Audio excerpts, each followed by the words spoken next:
Okay, guys, we start. Thank you for coming again.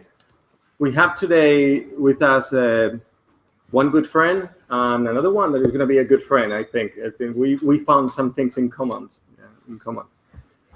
So we have Chris and Stig.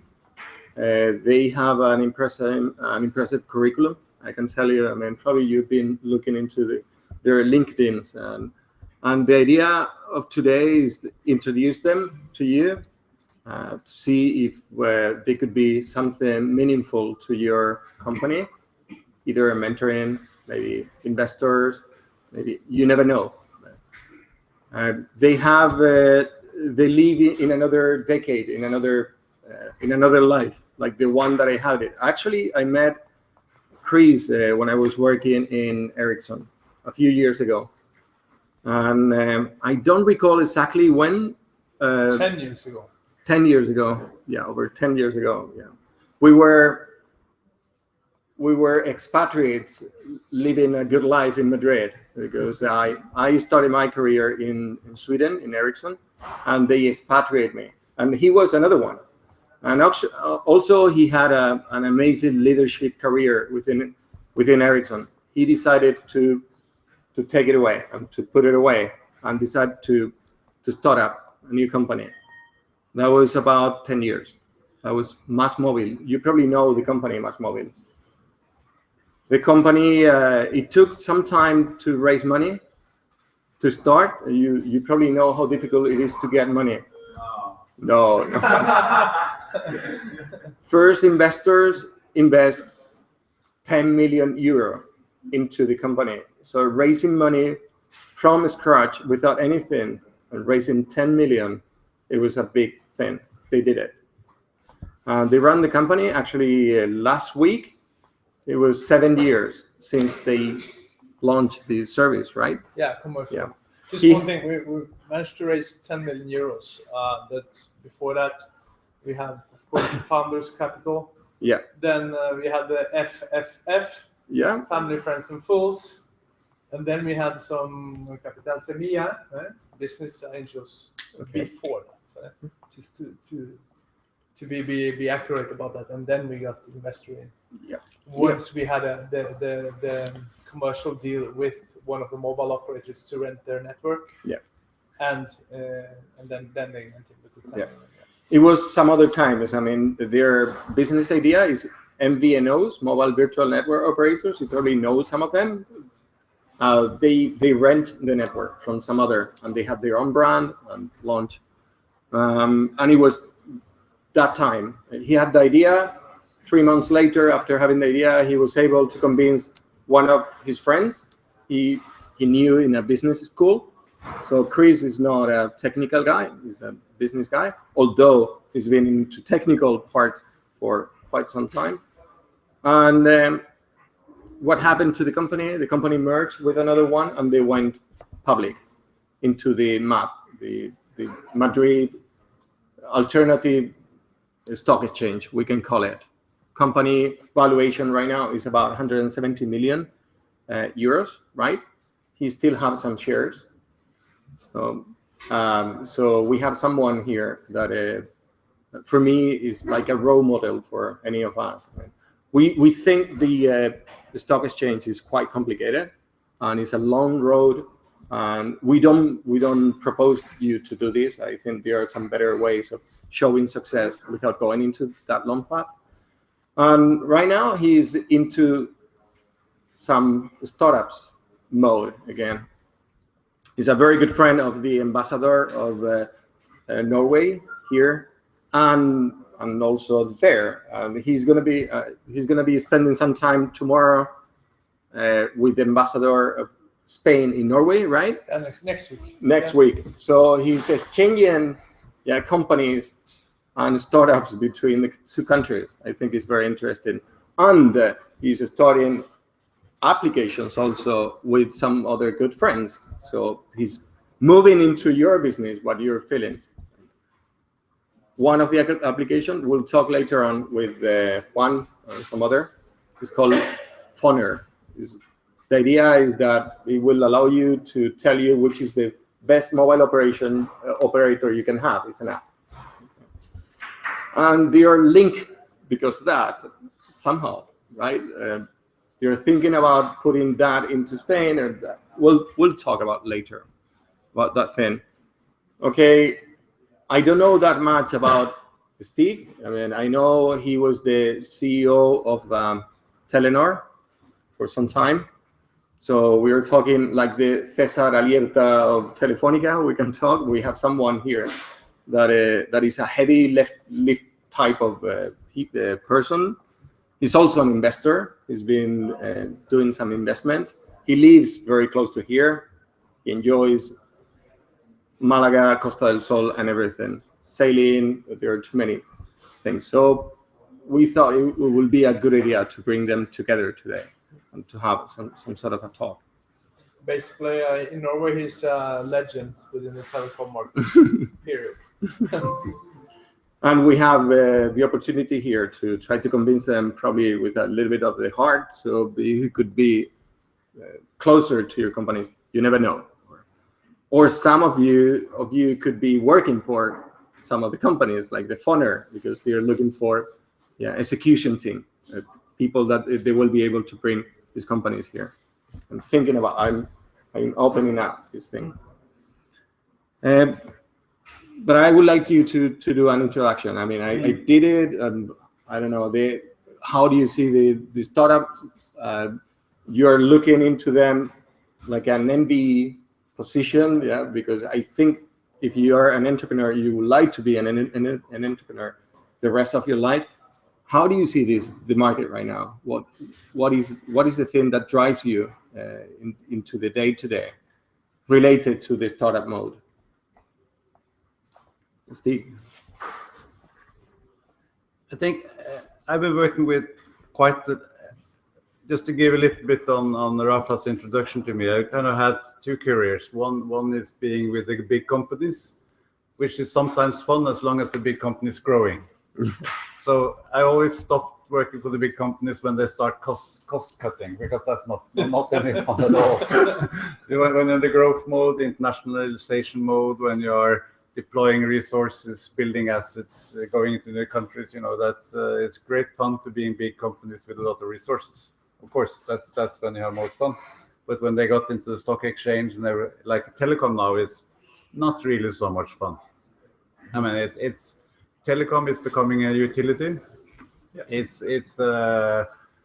standardized services. It's package offerings to the market. It's about driving up fixed subscription income per customer, pouring as much as money as possible into the companies, paying out dividends, and the price of the company is based on dividends.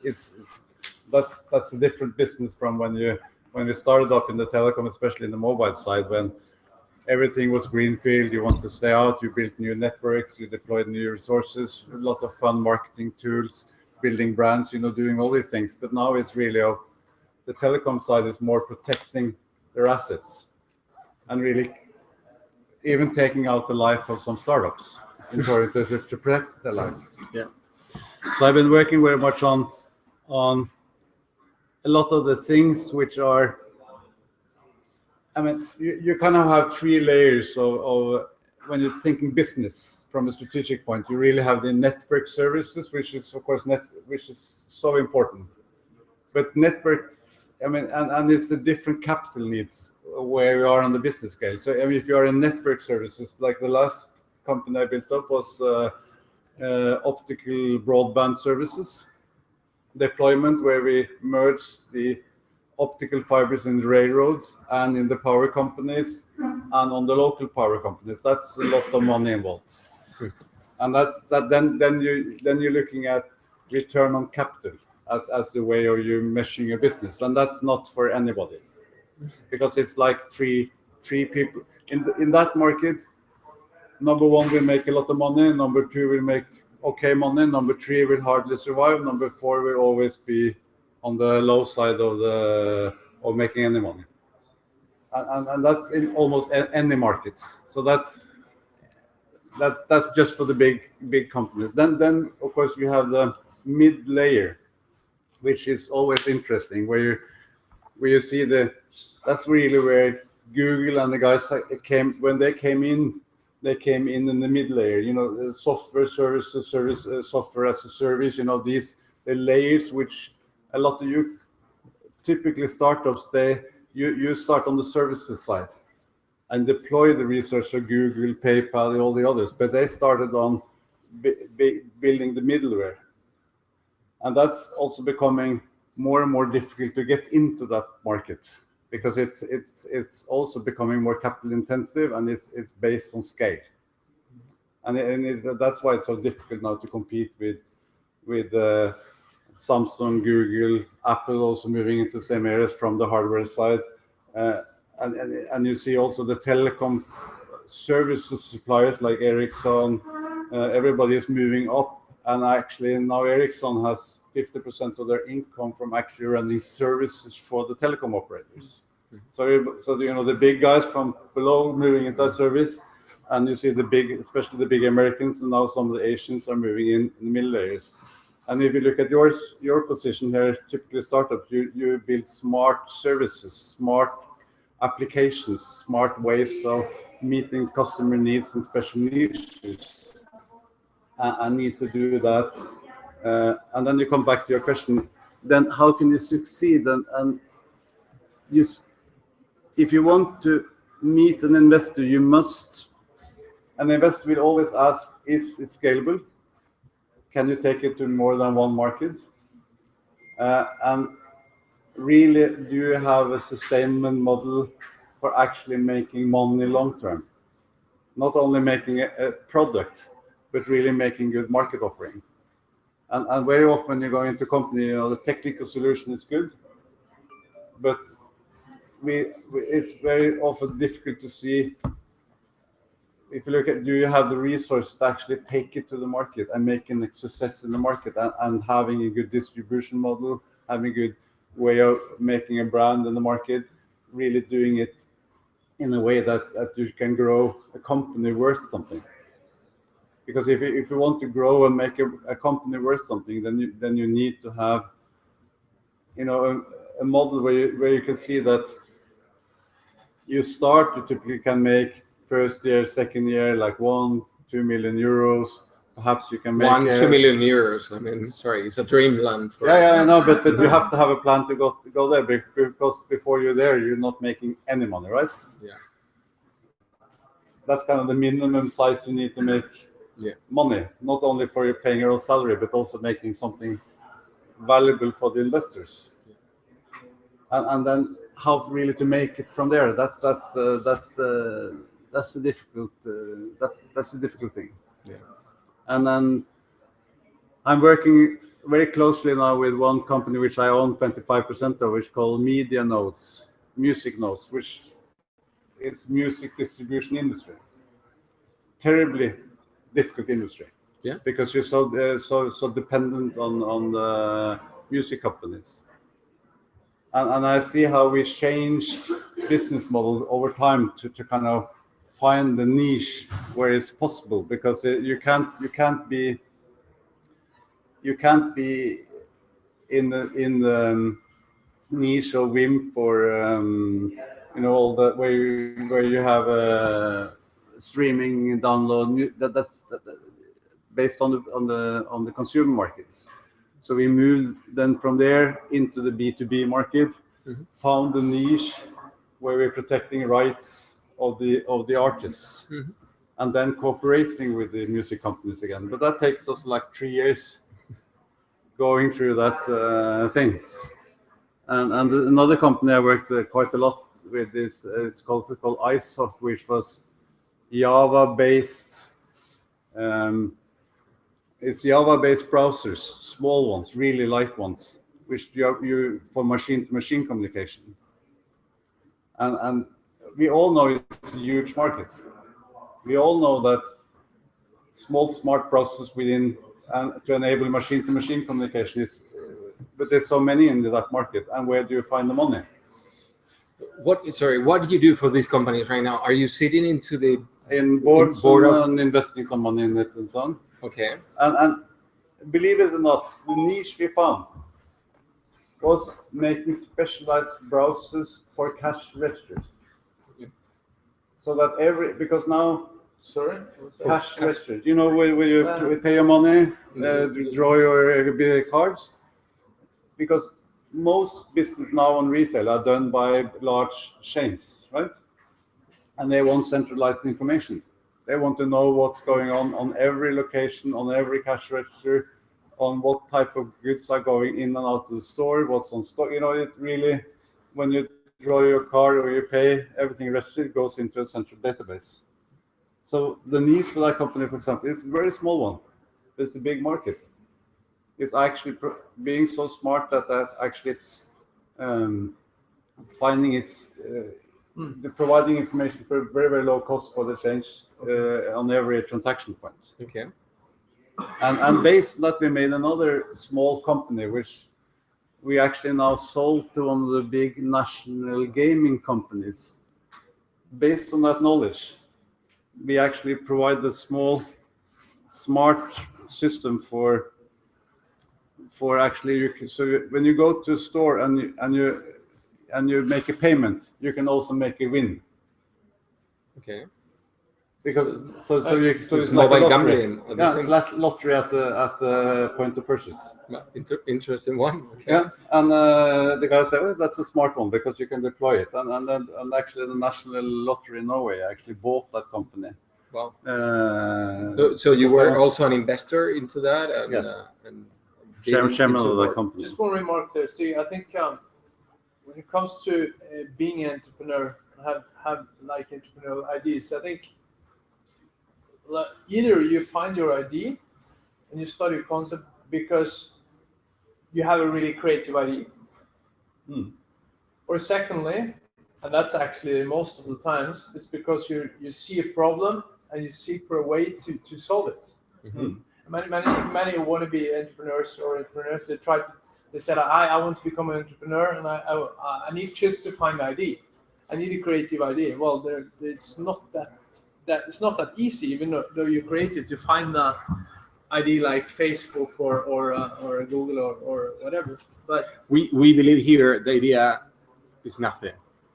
The most difficult part is the execution. So ideas, they're all around. Mm-hmm. Yeah. So some of the guys that came here, they were thinking about how much do you value my idea? I would say nothing, zero. So you need to be showing me that you're the right team to execute in the next 12 months. You can take that. I mean, the iPhone has problems for years, and now Rafa told me yesterday that iPhone 6 really works well when it comes to the battery, but they have problem for the battery for ages. So then you have a problem. Okay. But the idea is easy. Everybody knew if you have the best product to make iPhone's battery last for days, execution. Yeah. Then you become a millionaire. That is be probably able to make it. But the idea is easy. Everybody knew it was a problem for them. Yeah, that is probably Tesla trying to solve the thing about batteries. I mean, they will even put a battery into your home, so you will have batteries anyhow. And you probably haven't realized, but behind you have a battery charger here. It's one of the companies we have. So they are selling into Memphis and everything. So so you can charge your battery if you're feeling is low on energy right now. But when you're working, the company will put also some brain into that. I mean, that it looks really steady and everything, but we'll put some brain into it.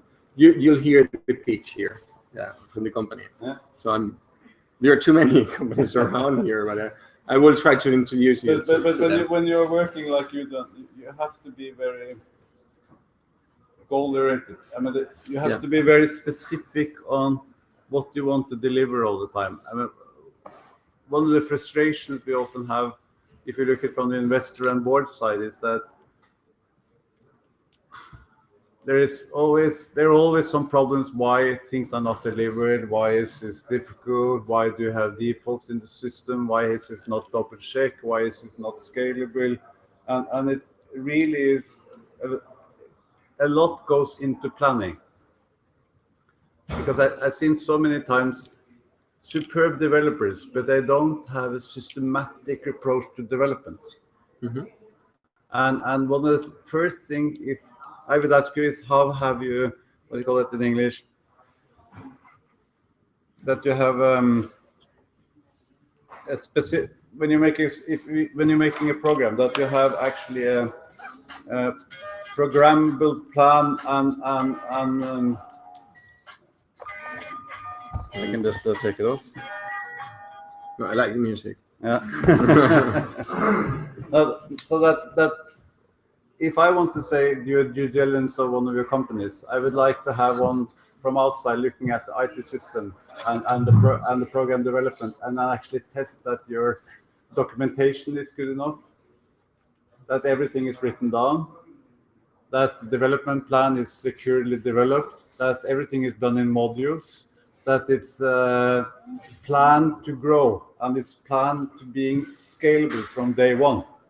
That it's not working that because if you just show me an app, it's working as a test project, okay. But if I go in, ask an outside engineer to go in and say, is it scalable? Is it everything documented? Is everything done from day one? Is everything then made in a planned development stages? Then we might talk.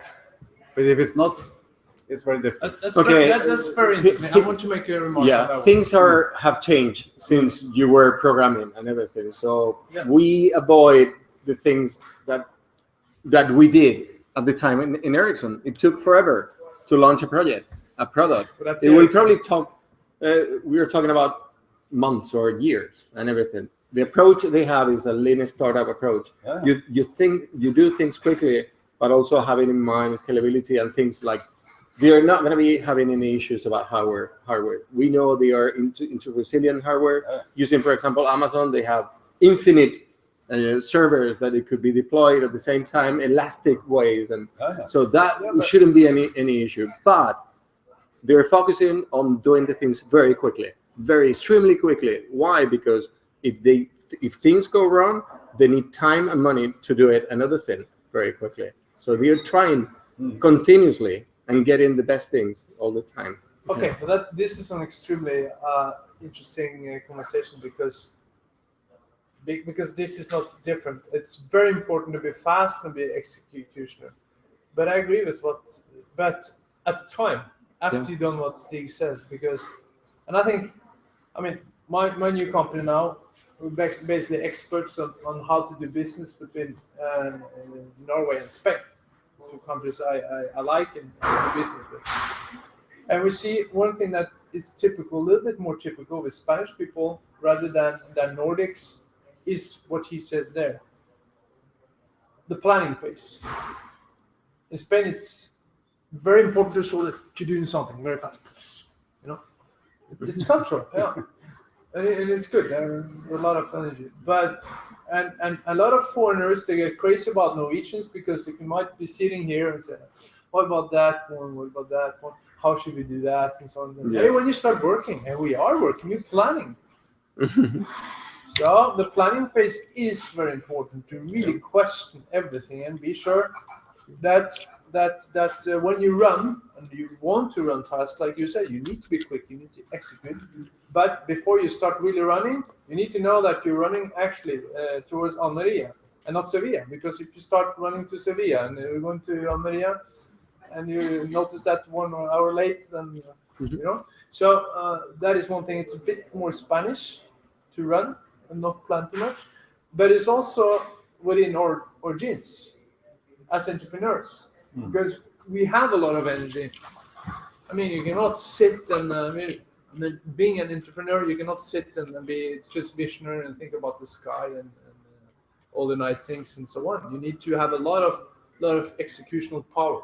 So it's not in our blood to use too much time to plan so much. But I really think that if you sometimes do it, then it's good. And I'll have one example. When I worked for Masmodi, and I was in 2009,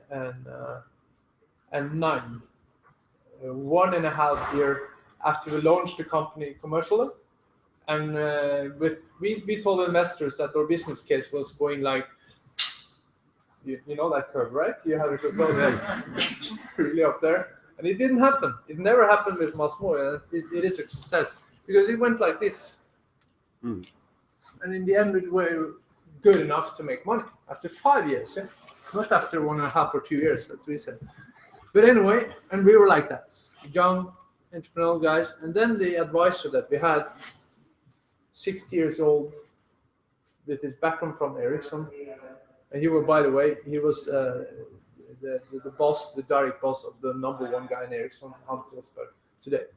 But anyway, he said that when you're busy, when you're really busy and stressed because you need to make results to improve the investors, or I mean, convince the investors or make the sales go up or whatever, you're really stressed. When you're really stressed and really busy, that's when you have to take it easy. That's when you have to step back. Maybe.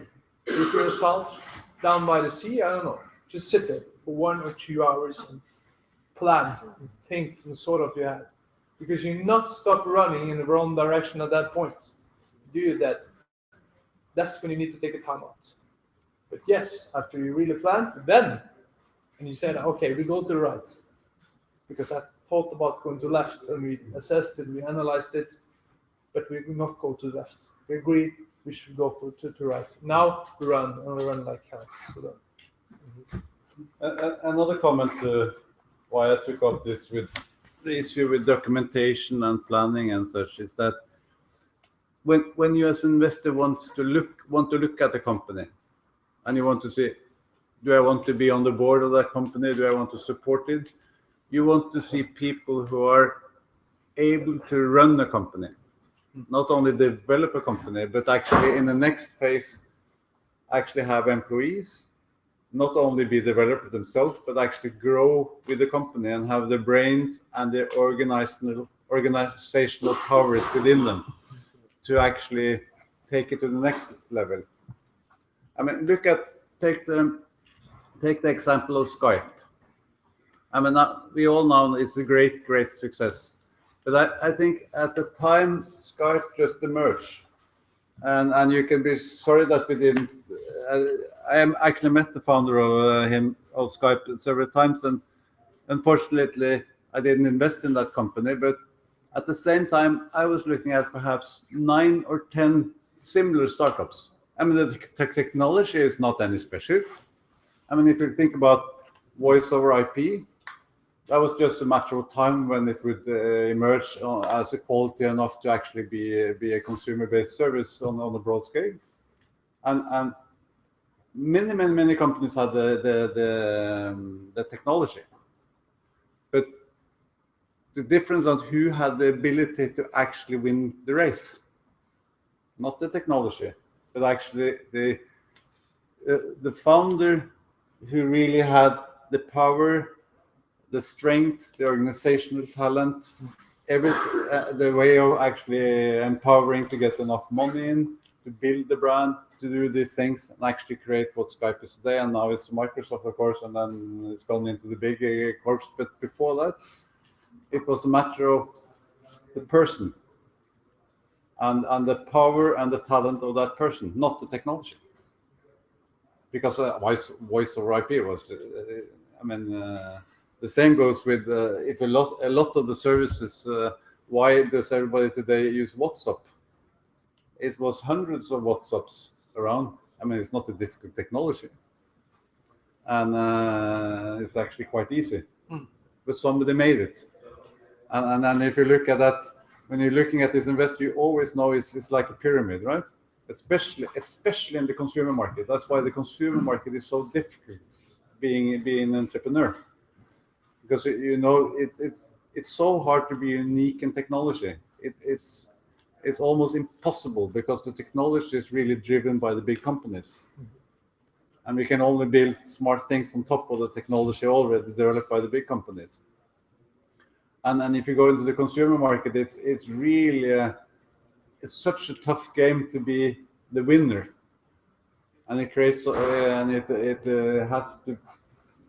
You have to have so much capital and support behind you, and therefore it's also sometimes perhaps smarter to start in the B2B scene and have a very clear vision of the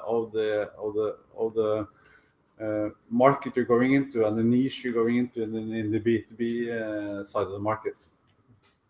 because being in the consumer market on technology solutions and applications, it's a tough one. Yeah, it's a tough one. We have companies into B2B and into the B2C, but most of the companies that we have here, they are into the B2C. Okay. Some of them, they are doing things that nobody is doing at the moment. So very unique in what they're doing. Some others, they're somehow copycats of what is being, and we know they can succeed. I mean, it's a question of who gets distribution. Yeah, the distribution, who do the better and everything. They've been having so many lectures about the way to market, how to get new customers on hold, how to push through the funnel, I mean, of customers that they're roaming close to you, push it and to be some of your customers into that. So they know that already. But most of them, they are quite unique. And if they are not unique, they have a problem about communication. This is something you're going to be getting from them. I mean, we'll back to them. I mean, there is a point called aha moment into the elevator pitch. We have it on both. And they need to tell you, okay, which others they have in the market, what they are doing, and what they are doing in a unique way. I mean, if you don't do the aha, then you have no idea what they are doing. Completely different. Yeah. For B2C, it's absolutely crucial that it's user friendly. Oh, and of course. Somebody will really use it. If it's difficult to use, nobody will use it. So never underestimate. Yeah. If you have an app, for example, never underestimate that. I mean, if it's difficult for you, yeah, then it's very difficult for the man in the street. Yeah. Maybe even your sister and brother, or even your mom could have some valuable comments. Really. We have here Juan Leal, and you all know them. He's an expert into the UX. I mean, so he will avoid that these guys are doing stupid things about so many clicks or so many things he's doing every day. So he's getting into that. We have some others also related to try to get into the market. They do growth hacking. Do you have any idea about what growth hacking is? Huh? Oh, this is about getting users quickly into your network without paying money, actually money. So don't go into advertising to Facebook or Twitter or anything.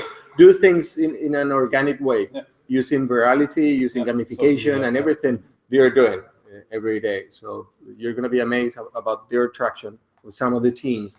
I mean, they have achieved too many visitors and everything to the website very quickly. They know what they're doing. I mean, and after these weeks, I think they have some sort of a clue about how things could be evolving in the next. Okay. One camera, which is we talked a little bit about the consumer market, and there's one thing which is so challenging in the internet market when you sell virtual products, is that the internet market or products distributed over the internet has no boundaries. It's a worldwide market. It has no time limits. It goes like this, and the big challenge with internet for countries like Spain or Norway or whatever is that in the internet very often we see that the winner takes all. I mean, if you look, or perhaps 3 or 4 winners take all, and the rest of the market is just, and you can see even in the music scene, because of internet distribution, and we did I had a speech some time ago when I asked the audience, can you name 4 opera singers? And I did it in 4 different countries. And all different 4 countries named the 4 same opera singers. And none really took their local ones. And that's the power of the internationalization we're living in. And if you're looking at, if you ask who name 4 cloud services worldwide, you will have the same answers all over the place. And name 4 handset suppliers. The only one really is coming into the market now with new ones are the Chinese, because they have 1.5 billion home markets. So they can do something about it. And that's why, coming back to that pitch, be very, very clear on the market proposal you're doing. And be aware of the capital needs of the different market proposals. Yeah. And that's you really have to be realistic and be very, very, very clear on where you want to go. You have to be immensely hard driven on a small scope. Yeah, exactly. It's very important to sometimes think about the niche rather than thinking big. And for me, what really works in that sense is to write. He mentioned documentation. For me, it really helps. Not you need it in order to convince investors, of course, but and also to get key players into a company. But it works a lot for me as well to really write it down. Okay, who are your customers? Who are your unique selling points? What's the product attributes? How are you going to reach your customers? Because you know what? When you write it down, you have it there. And if you then, a little bit later, maybe I should do this. Maybe I should do this. Then you really, okay, but I wrote this. It's a way for me as a creative person to be really stuck to what I really planned. And then if I see that it doesn't work, okay, then you deviate. But if you don't write things down, it's much easier to cheat with yourself and start talking and you get their ideas, and in the end you're over there when you try to go there. That's one you thing. should see the worldwide market can be very big. Yeah. And worth billions. So you don't have to go for all this. This can be very big. You're talking about the blue oceans. I mean, those places where you're one of the winners. And probably the market is not that big, but in global, it could be really big. Yeah. We have companies that they're trying to dominate one specific market, really, really specific market, and you're gonna hear their pitch also. And some others that they are quite broad in general, and you will hear. But any one of those, they are focusing exactly on the right customers from the beginning. I'm thinking out loud, and it's coming all the startups. I've been so close to some of them during these weeks, but okay. Can I allow just the last thing? Yeah. Preparing your pitch. The investor will always ask who will buy you, right? Oh, the exit. Exit, yes.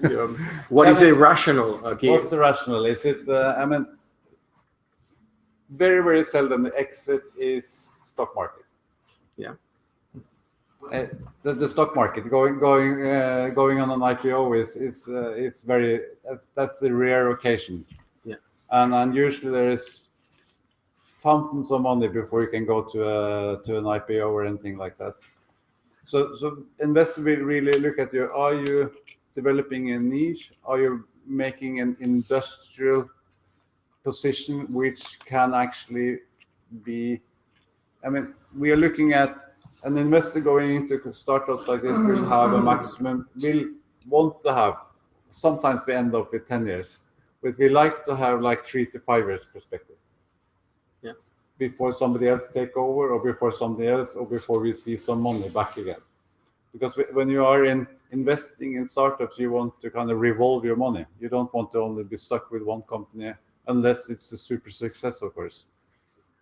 And you always want to ask, is there an exit proposition? Have you been thinking about already now? What will be, where will you create value? Will this be something which typically a bigger company will buy? Is this part of an industrial complex which will fit into somebody else's plans in the future? Will this be something which will be sellable to I mean, most of the times when I made money out of startups, it's been other industrial companies buying the thing. We've been part of actually, for example, a geographical footprint, then going into somebody else.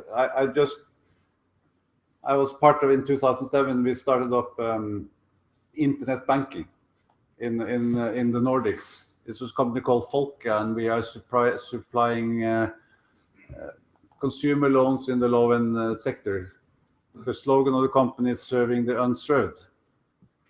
And actually, 6 months ago, the 30% of the company was sold to a company called Wonga, which is the world's largest. And they are going to an IPO, and they want to have a Nordic footprint. That was the exit path. The internet, the Java-based browser for the cash register was actually sold to an American company who wanted to include that with the same proposition in the American market. So they actually bought the technology, the solutions, and because NCR was a big customer, they took it to the American market. So you have to kind of be thinking already now, where are we in the game? Who will be the So I will write it here for them, so they have an idea about what to say. So we'll talk about, we'll put like an 8 called exit. Yeah. Strategy. For example, we have a company here developing car solutions for your car. Volvo could be one of the buyers like that. I'm thinking about, so think about you guys. I mean, which kind of company would you like to be bought by? So we'll put it here too. So you have to. Not only what company, but what industry are you in? You know, where are you positioned in, and what industry and what level, and because you have to think suppliers and industry and where you are in the value chain. And what will drive, are you a technology solution which will be driven by somebody who have distribution, because so they will buy your technology solution and put it into the distribution system, or have you built distribution which then can be combined with even bigger distribution on the European or worldwide basis? Are you doing software solution which can be fitted into somebody else's services organization? You know, where are you? In the sense that's what I want to think about. Okay, so should we start? You think it's a good idea? Yeah. Go for 2 minutes. Who wants to read first? Yeah, go to Domi. Okay, I'll repeat what you're going to be listening, what you need to be listening from all these guys. It's like what your company do is you need to assume that these guys know nothing about nothing. Do you know Airbnb? Airbnb? You know. Yeah. You don't know? Yeah, you know? They are Airbnb for hours or something, but you need to assume that they don't know Airbnb before. Okay? Christian, okay, so Todomi is Airbnb by hours, like he said. So Airbnb by hours, okay. Our market, our core customers are the university, okay. Right now we have 200 customers. More or less 50% of the universities love to use this kind of application, okay. We are gonna offer the hospitality and the personalized attention that you are not gonna find in the street, never, okay. So this is our difference, okay, our value. Okay, we are gonna have a commission of each booking. Okay, we're gonna offer like food, an app, a shower, to hostels. Okay, whatever. So we are for people. Okay, digital marketing man, offline marketing man, a programmer, and me that I am the businessman. Okay. And you know that this market is $100 million market. Okay, so now I am asking for like $60,000 for marketing. Okay, for online marketing, and hopefully Airbnb this project is global. That I wanna to be global in the entire world. So Airbnb will buy. Okay. So. Okay. Any questions? Can we do some questions now? Or? Okay, 1 minute question. Yeah. How do you collect, organize, and distribute the information you're doing in an efficient way? Well, I'm in social network and in television, radio. Yeah, but you need unique information to be a unique supplier of information. How do you collect? How do you put together your proposal? You're an information-based service, right? Yeah. We're gonna do some services. I told you, food is 5. Okay, host pets by hours, food, an app, the living room as an office, and the bathroom. Okay. Okay, two good questions. Why is not Airbnb doing that themselves? And two, isn't it a bit a danger that this will be a kind of a low nest concept? Para amantes, for lovers. Yeah. I think that the customers of Airbnb are tourist people. Okay, and for me it's not. Okay, so I am different. Tourist as well, but it's not only tourist. Okay, so if Airbnb do by hours, they are not gonna focus in what they do. Okay, so they're gonna go out. Okay, a lot of people tell me, it's gonna be for amantes. I don't know what to say. I'm thinking about do like normal houses and I don't know, pink houses that for amantes. Maybe, but I'm gonna do what people want to, So I'm gonna sell like Airbnb by hours. But if people ask me, no, I want to use it only for, I will do. I'm gonna do the product that the customer wants, not what I want. Okay. Okay. Thank you. Thank you very much. Okay.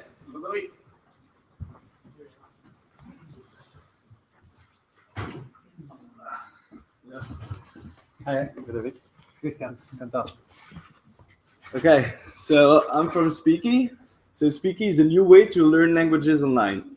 It's in the digital language learning industry, which is worth $4 billion and it's growing by $1 billion per year. So it's booming at the moment. The reason for that is that 95% of the people are still learning languages offline, and there is a huge twist in the market at the moment.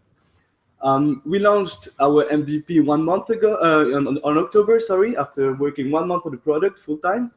Right now it's growing really fast. So we have 60% more users every month, which means 8,000 users from 100 countries and speaking 113 languages. And we launched our mobile app as well on the 16th of January and have 1,500 downloads. So Speaky, it's actually in the moment, it's really a real problem to find the right native partner to practice with and to actually practice with him. So you have to go through Skype or other video chat services. So what we do, we integrate all this into one platform, providing a matchmaking algorithm so that you can find the right language partner for you with based on your interests and passions. We also integrate, of course, chat and video chat services in the browser. And we provide language learning-oriented tools, such as a message correction system, where you can actually correct the messages from your partners and improve your learning skills. So right now, our revenue model, we still don't make money on our users, but we plan to integrate a premium model in the future month. We are a really ambitious team, so we are 3 young engineers from Belgium, 2 developers, 1 marketing, and we are working every day. We turn on the light at the office here, and we are full life committed, so we flew all the way back from Belgium to be here with you and talking with you. Yeah, still too. Yeah, so we want to make this big. You were talking about scalability. Our product is 100% scalable, and we are actually having people from all around the world already. And right now we are looking for 160K to scale our product on Android and iOS with native apps and hire those 2 developers and continue our growth, which is expensive at the moment. So we'd be really interested to talk with you if you're interested. Compare yourself a little bit with Buzu. Exactly. So except that Buzu, it's a software. to learn languages. So what they do is that they make a premium on software. We make the premium on the community, the matchmaking and the old social experience. Yeah. Exactly, but they could be buying us in 2 or 3 years. I know the founder of this. Oh yeah, would be interested to read it.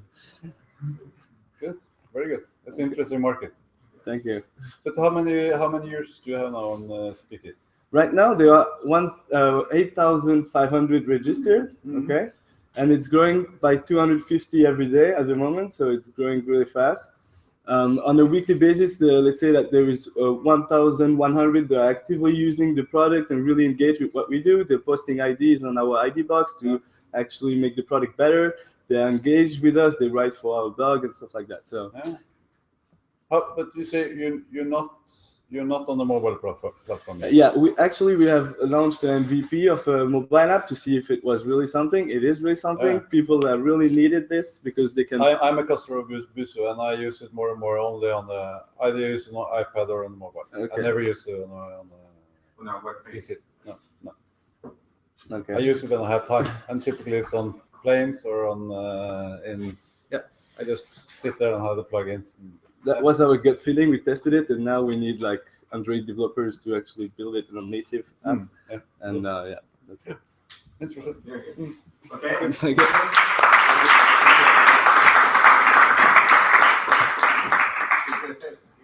Next one. Okay. Okay. Oh, dale. Welcome to the point. Nice to meet you. Nice to meet you. Okay. Giger helps live music venues to engage the customers and attract new ones. You know, the live music industry is in an all-time high thanks to summer music festivals where marketing works really well. But we focus on the indoor live music. You know, it's a huge market but very much unexplored. We already work with 26 music venues in the Malaga area, and they're using our website to promote their shows. But thanks to the feedback we receive from them, now we believe we're ready to build the right mobile application. What they tell me is they don't like spending money on advertisement because they never know how much they're getting in return. So why would they pay for a digital platform that promises user engagement, you know, and attraction of new customers? Well, what if I could demonstrate with analytics that they're actually making money with the platform? That's when they get interested, you know. How could we possibly do that? Well, Giger look at the user inside the venue. So as soon as he walks the door, he is invited to interact with the platform, you know, and we will reward people who attend live shows or share content from the shows or invite or notifying their friends or reviewing a show. So we have a powerful marketing machine that works where it matters and when it matters at the show. And the good news is real-time user analytics. So Giger is a game changer in that sense, you know. We charge per user, per interactions. So the more user engagement, the more we get. And we also involve beverage brands in our marketing strategy that will lead to sponsorship as well. I am a solo founder. I've been hiring so far. I've been taking money from fools and family and friends so far. But I've been able to raise some good money from the public funds with zero equity. So yeah, I'm working on that to find the right team, and obviously I'm open to some sort of partnership, you know. Exit, you know, Live Nation, for instance, you know, they're working on a solution like that, and but I don't think they found it yet. What about the big? You know, we had a store. Spotify? Spotify? Nei, tenk om du booker til billetter på arrangementer og sånn. You have the big, just blank in my head, you have this American, UK-based company which are more or less, you book all your tickets through. Ticketing companies. Ticketmaster, yeah. Ticketmaster. Is that the competition here, or where do they fit in compared? Well, there are loads of ticketing companies. Yeah, it is. You know, but you know, they're mostly interested in big venues. Yeah. You know, Yeah. and my niche actually are medium and small venues. You know, which is a hidden market. Yeah. It's very difficult to get there. Actually, distribution is quite difficult. You know, especially for ticketing companies. But well, I'm telecoms engineer, but I've been a musician for 20 years, you know, and working in different areas in the music industry. And I know for the local scene and the national scene, and I know the scene because I'm a musician. So I believe the best distributors and best sellers, the best commercials are the musicians, where I'm going to give them a huge value, you know, because they're going to have implicit publicity, and they will be my distribution. And I don't think ticketing companies, you know, have a clue that is the clue, you know. Okay. Thank you.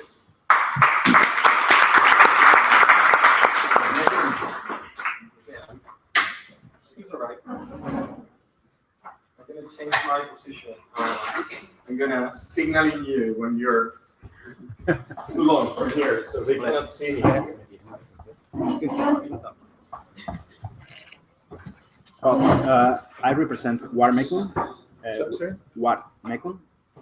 What we do is to help professionals from the healthcare sector, physicians, nurses, whatever, to exchange shifts that they have to cover, but they can't for any reason.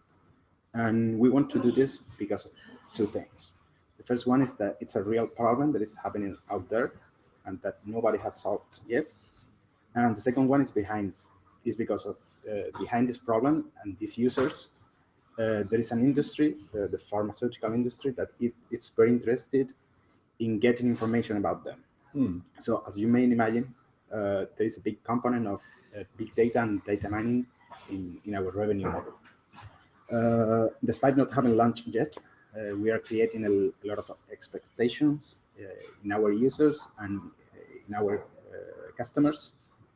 We have set key alliances with the most important associations, professional association in Spain, from medical and nursery. And we have set alliances with our customers, with some labs. And since we started to implement our growth hacking strategies, we are growing at 200% every week. Concerning the team, we are 6 people. 200% in what, sir? Sorry? You're growing 200% Every week. number of users. Well, at this moment, it's not launch. Okay. What we are getting are future potential users. Okay. So at this moment, they are 1,500. Okay. Well, the team, we are 6 people, 2 IT engineers, 1 graphic designer, people at sales and marketing, and the most important one is a physician. We have a physician in our team. So this guarantees that our app is going to be up to date and validated always. We have successfully closed an investment round of 60,000 euros.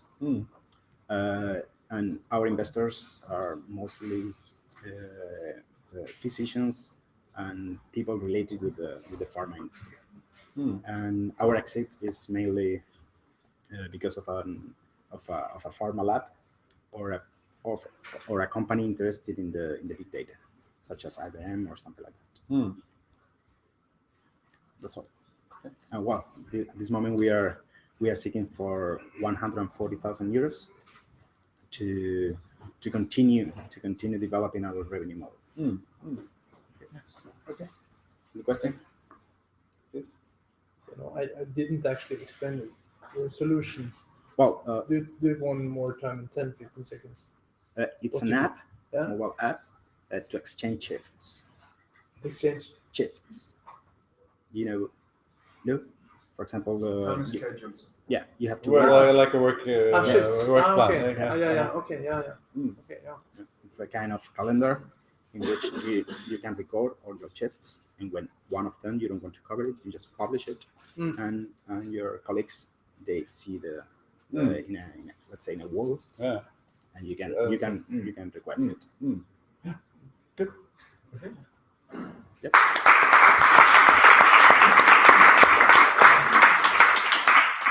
Once. The next. Otherwise, I'm gonna reserve. Okay. I'm gonna get. Hi, please. Hi. Carlos. Carlos. Nice to meet you. Hi. Nice to meet you. Here we are. Just relax. Yeah, pretty relaxed. I'm pretty sure that you're going to restaurants and theaters, whatever, and you usually recommend or get recommendations from friends, right? What happened after that? That the theater or the restaurant is getting new customers because you recommend it to your friends, and your friends are actually satisfied that they went to a nice place because of you, but you didn't get anything out of that, just the goodwill. So what we allow to people is to actually get a commission from those sales that they are creating to all of those businesses. Right? Now, what is the market? In the beginning, we are focusing on the small, medium enterprises because the sales and marketing budget is limited. And obviously, we want to help them first. Now, after having validated the market, we want to grow global and scale to the large energetic companies like Gas Natural or Telefonica, for example. Then the traction. We are right now launching this very week, the first beta, with 200 subscribers waiting for us. 150 of them are salesmen, and 50 of them are companies. We have hotels, restaurants, chemical products, etc. Now, what makes us unique? First of all, there are the urgency. If you have been working in sales, you know how important it is to put a little bit of healthy pressure on the customer to close the deal. So that's what makes us different, because we work on the urgency for salesmen.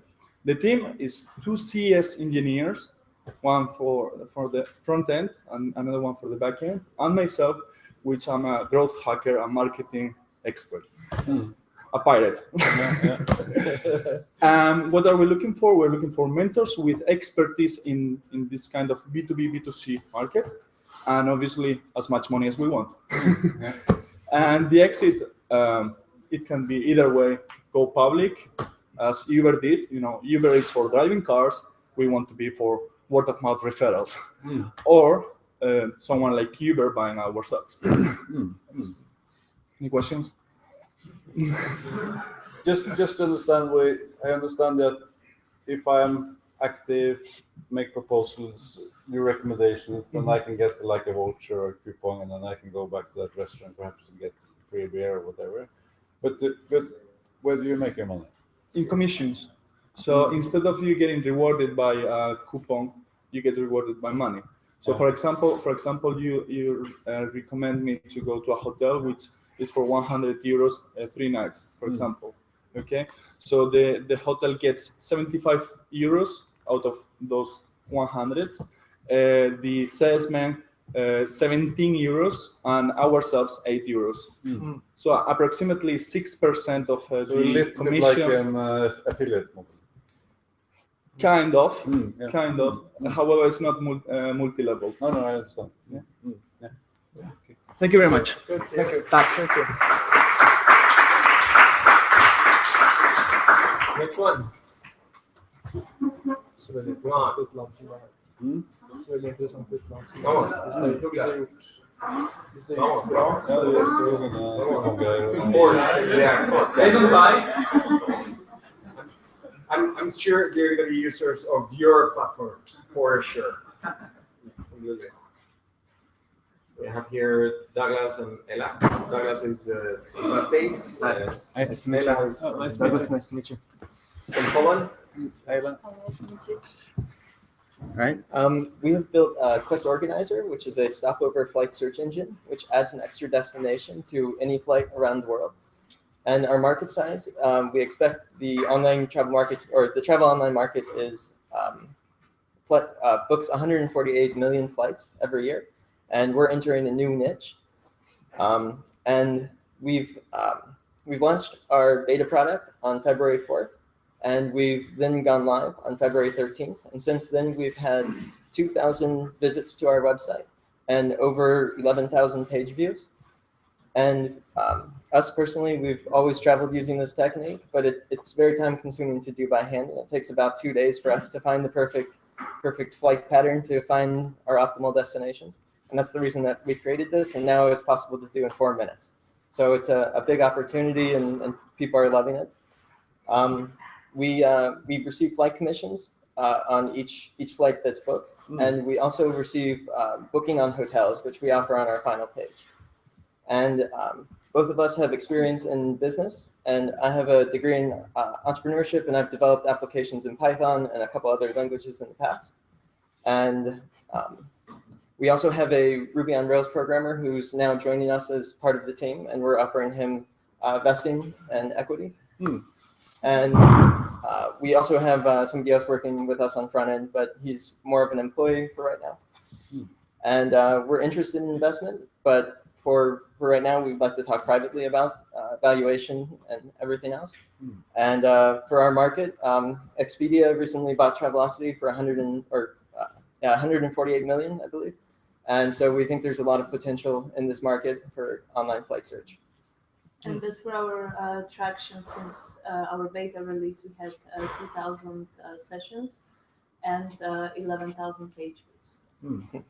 But do you have any other search criteria or anything else which differentiates yourself from like Expedia or Super Saver or whatever you use to Yes, so how Quest Organizer works is, for example, you want to fly from Malaga to New York. On the second page, you will have a suggestion of extra destinations to visit on your way. You can choose which destination you want to visit, the number of days, and in majority of cases, it will be the same or cheaper as your round trip flight would be. So the whole website is a process where you select 4 separate one-way flights, and in the end, you book those 4 separate one-way flights to create a journey. So we connect non-partnered airlines and also low-cost budget airlines around the world. So you will have access to the Amadeus system and actually will be having access to all who will book the flights for us, a booking provider. So we are the flight search engine, and then we're going to be a meta flight search engine soon. We'll be connecting more partners. So this is more for the explorative traveler. Yes. I'm always going like direct, if possible, shortest time flight. That's not for you. Who are your customers? Explorative adventures. Or yes, but then it's for people who just want to see more of the world and want to travel on budget. But then we also give the opportunity for those who want to save on their flight by connecting multiple one-ways, which sometimes it does save than doing a direct flight. If you stop, for example, in Stockholm, and you're going to LAX, to Los Angeles, or if you stop going to Australia and you stop in Singapore or Hong Kong, you can save money. And so it's not only that you're stopping in an extra location, but you're also saving money while traveling. Yes, you can just stop for 2 hours just to change flight, but still. But yes, and then you can treat it as layover if you don't want to stop. You can just stay for a couple hours. Have you any feelings of, the segmentation of the typical customer then? Age group, income level, the demographics of your.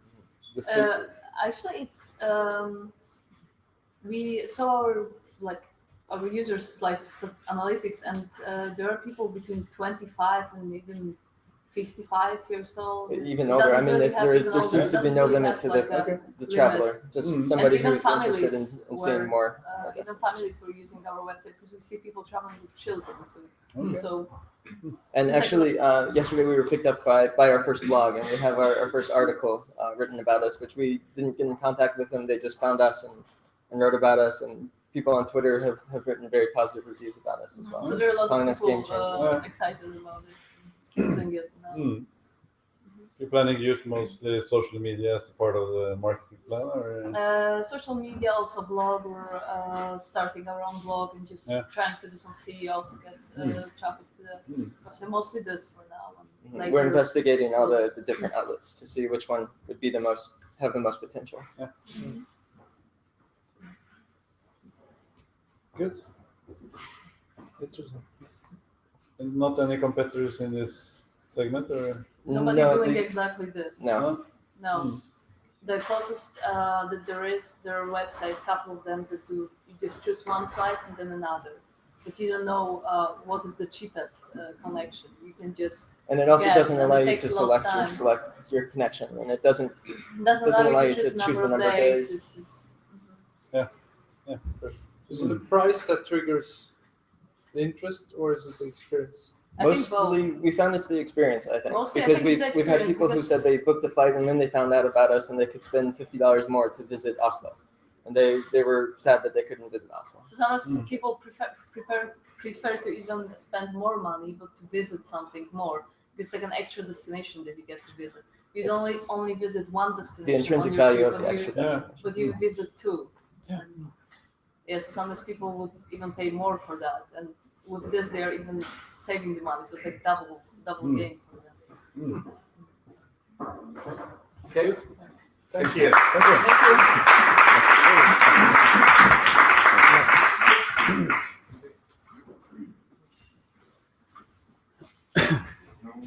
Claro. Abrir la ventana o algo, ¿no? Steve.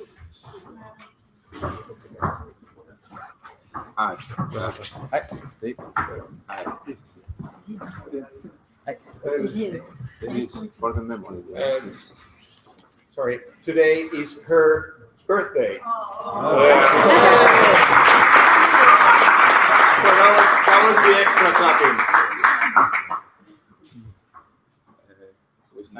Okay, we're working on Luca Was There. Luca Was There is a website where the user can buy the tours directly from local tour operators. We are Local tour operators. We are currently focusing on USA market and UK, more precisely on travelers who are between 30 to 55 years old who wants to travel to Africa and Asia, and now we are opening in South America. In the last 3 weeks, we have been seeing an increase of 10 times the people visiting the website, currently between 250, 300 visits per day. We also increased the number of impressions in Google to 200. So far, we have sold like 5 trips, and we have another 4 requests going on. We are operating in 13 different destinations, and we are adding another 10. And the advantage of this model is that the traveler can save up to 35% of the tour price. And we have 3 main differentiations with our two only competitors. The first one is we link the blog of the user who did the blog to the tour, so it's like a review. Our local tour operators are not competing each other. This allows us to access to some big, trust, reliable local tour operators who open a business B2C channel with us, and we are partnered. We have an agreement with TransferWise that has an innovative way of doing transfer around the world. So we want to offer with this a secure payment between the user can be United States and the tour operator in Sri Lanka. Our business model is basically to take an 8% of commission per the trip has been sold, and in the team we are basically 3 people. The first one is Sana. She's the founder of a travel agency and co-founder of a tour operator in Botswana. We have Jean, that is in the product manager and also the marketing side. I'm a senior programmer. I have experience in developing all these kind of social networks. I was working in Yahoo as a backend engineer. We currently are looking for an investment of 50K. And the exit right now, it's too early to say about that because there is no main figure on this market right now. The market is going to increase about 47% by 2017. So things are still going on. Basically that. What was your unique value proposition? What makes you different from current competitors? I didn't get that. Yeah. In the current competitors, they just have a marketplace. So what they do is they go to Vietnam, they take 5 guys, and each of these guys say, okay, go ahead, put a couple of trips, and then the user comes and decide which one I want to take. What we do is we go to Vietnam. We go the very good one, this very trustable, very reliable. Is usually these people is working with El Corte Inglés, TUI or Cathay. I mean, very good service. We put it in the website and we say, okay, if I want another one to enter, for example, you are just working in luxury, you know very well your customers. The next one will be, for example, in comfort, in 4 stars, or the next one will be in regular trips that you go in the past. So these local tour operators are not competing each other. They are going for different kind of segments. So making this, they were able to open a business, a B2C channel with us. Usually they're only B2B because they don't want to be competing with many other small tour operators who are not offering the same value. So we are putting this value. And a good thing of this is once that they just put the trips on the website, these trips has the know-how of these people. They have been doing this for 20 or 30 years. They know exactly what are the roads that are better done. Our competitors put in trips that are more or less invented just to differentiate from the others. So that's the main value. And another thing is we associate when the traveler usually likes to travel, 62% of the people likes to share it, photos or blog. We associate this photo with the tour. So whenever you're gonna see the tour, you can see now how Peter did the trip. So it's the conflict of interest between the seller and the buyer is somehow broken there. So that's one of the main ones. Okay. I can go for the transfer one if you want, but Okay. Thank you.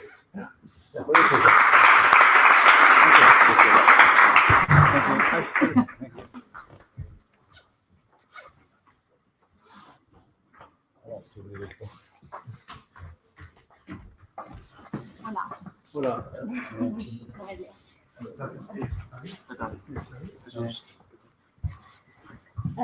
We are Top Cafe. Sorry, one second. We are Top Cafe. Top Cafe, it's a social network for coffee lovers. Only in Spain, 22 million of people drink at least 1 cup of coffee out of their home, and 4 million drink at least 5 out of their home. We were a website with 50 coffee shops, and now we started to program the app on December, and we are launching next week for Android and iOS. The unique insight. The app is the only app that all the coffee world is integrated. That you have a independent coffee shop guide curated by coffee experts, coffee agenda, coffee jobs, and you can rate the quality of the coffee only in the application. Is the application location-based? Location-based, but you rate and you check in on the coffee only. We talk about the coffee quality of the place. We don't care about anything else. The revenue model, advertising, marketplace with coffee gadgets and these things for coffee lovers. A fee for jobs advertisement. And well, we are both. We are two. He's the programmer. He's electrical engineer, and I'm the marketing person. I'm barista and agriculture engineer. And we are looking for like 70,000 euros just for 1 year of working full time for launching the application, because we have a prototype now. We want to do it like a better a better app. We are working like half part time, and we want to work full time.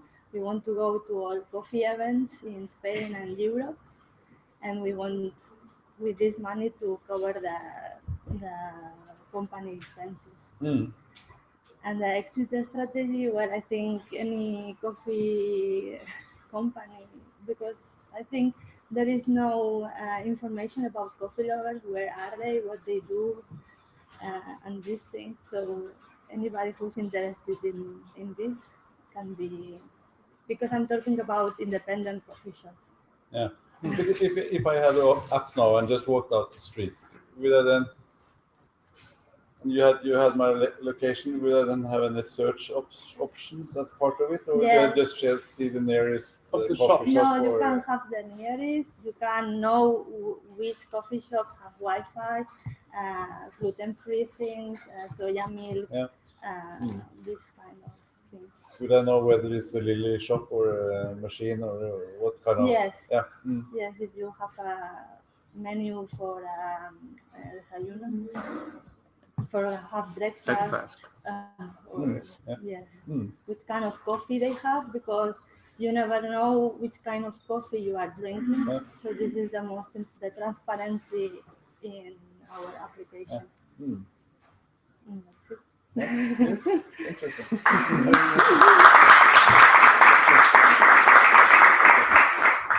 Thank you.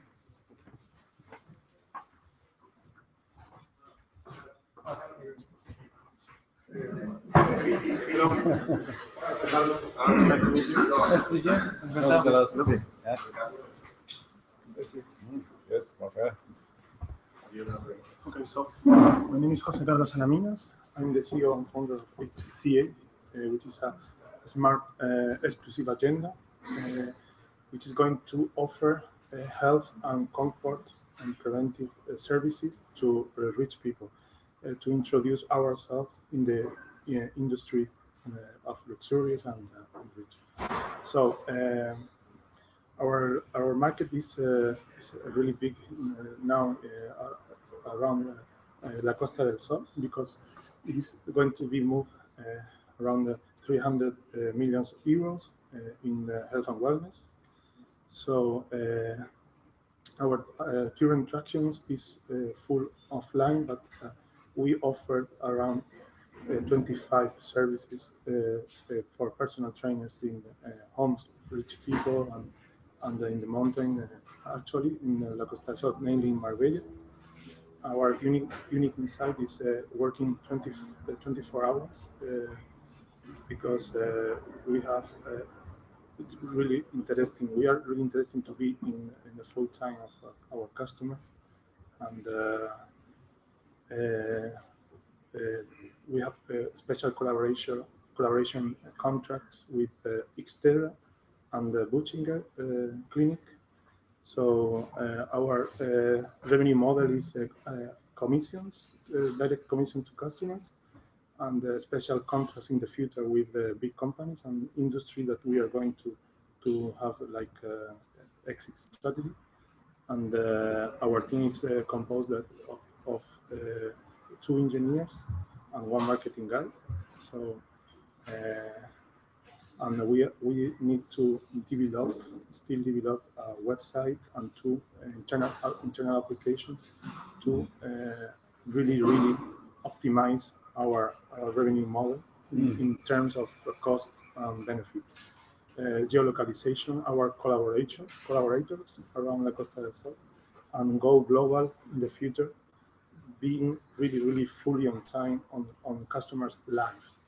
So it means that whoever come to Marbella or La Costa del Sol to live or spend her holidays, we would like to be even in their cities, origin cities and countries. Did you see that people are subscribed to your services on a fixed basis? Or, yes. Subscribing and asking for us the really concrete services that they need and wherever they need. So what's your span of services? Are you taking basically everything for the tourist or people like him that stays here? Sportive, nutritional, diet, psychologist, whatever services that is linked to the preventive health. The objective is to gain their confidence, to introduce in the really interesting luxurious industry. Because if you are able to solve them big health problems or psychological problems, you gain the really the power to introduce into their important service or industry or the most interesting of this idea is this project is just only the initial point to really go global. I mean, really big industries. Okay. I know Any the questions? concept is growing in USA. Yes. I'm actually I have a company where I'm invested a little bit called iDoc24, Yes. which is online. That's a group of specialists in dermatology, Yes. but they're working very closely. It's a concept which is growing very quickly in the US called the concierge doctor. Yes, It's they are only in they are America, more right? medical, more Yeah, clinics, but we are more preventive health. You know, before them have really big healthy problems. You know, because if you are preventive, that's the philosophy of the company. You are preventive, you don't need to spend a lot of money in doctors and clinics and to solve the problem later. So gain this confidence is really important to introduce like engineers in big industries. Yeah. Yeah. Good.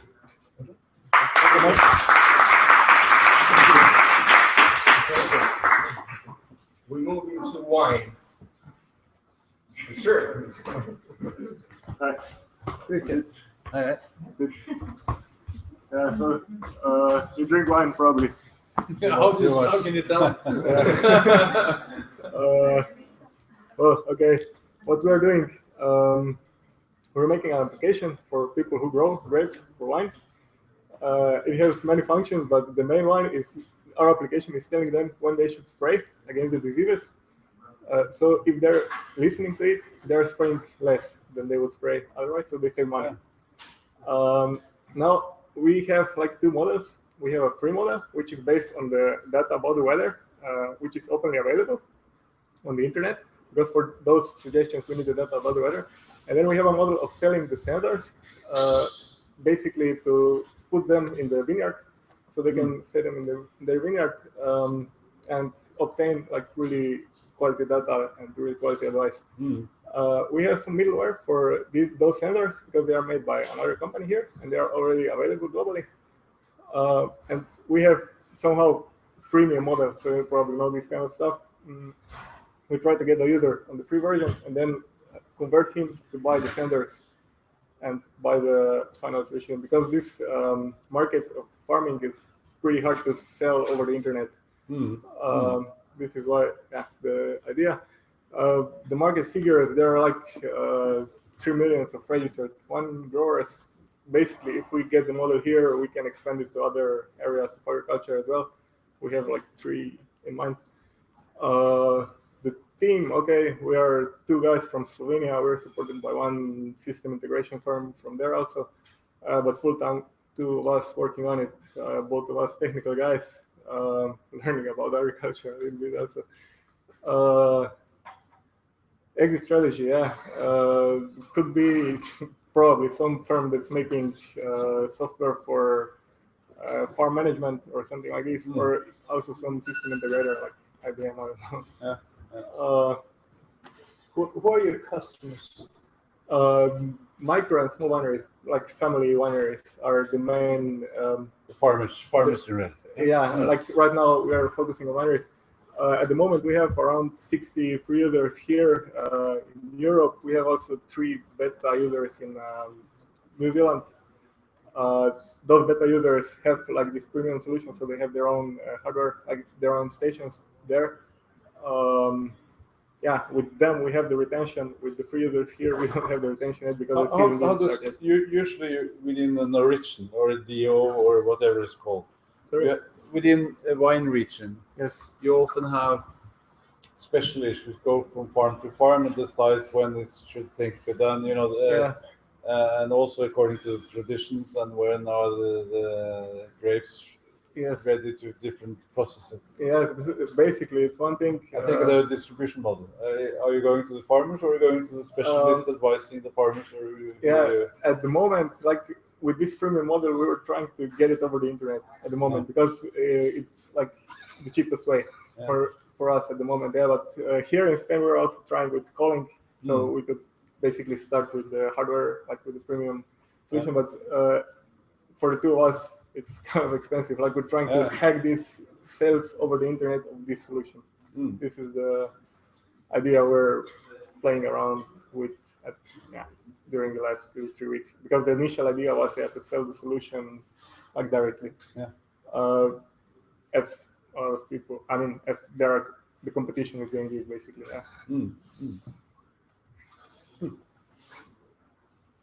All right. Yeah, at least we have a very specific market, yeah? Yeah, like at the moment we're focusing on vineyards, because we also have some of this stuff there in Slovenia, also like oranges, lemons, stuff like that should be good.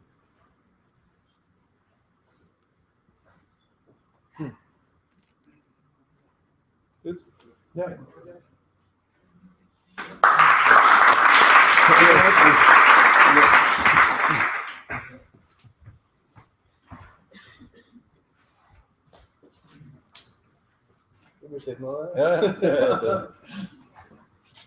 Hi.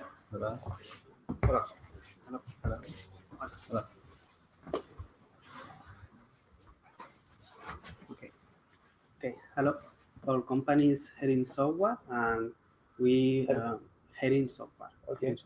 And we do help to hearing impaired people by help them in house.